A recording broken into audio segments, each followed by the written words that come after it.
Kyrie Jesu Domine, dona eis requiem.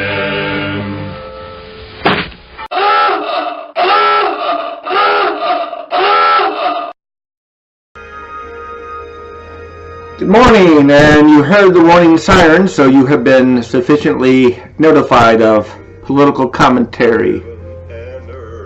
So let's talk about the impeachment. That's ongoing. So if you're not interested in the impeachment, probably don't want to listen to this video. But if you are, and you tend to lean on the conservative side, you'll probably like what I have to say. But if you don't, wait till tomorrow or the next day and I'll come out with a religious video again or something on life and faith.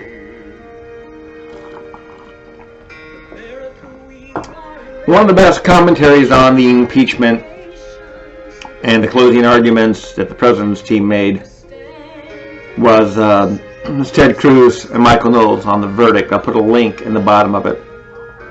I would really listen to that.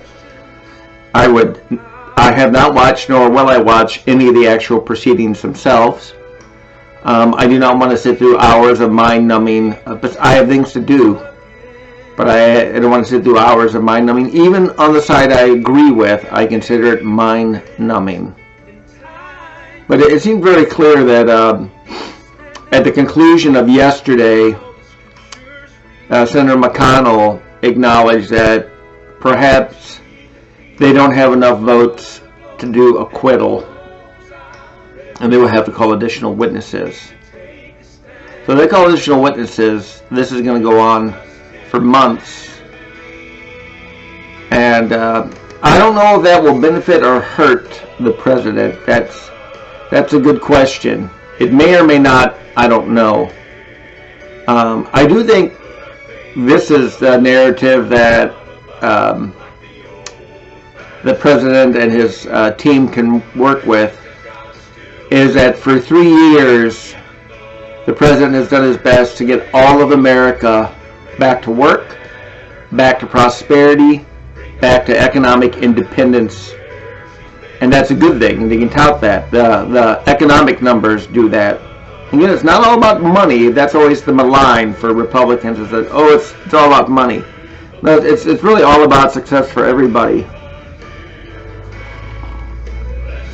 Because here's one of the defining differences, I think, between a conservative and a leftist, maybe liberal point of view. Liberals want programs to help the poor, to help the downtrodden. Conservatives want to see the downtrodden succeed and not be downtrodden anymore.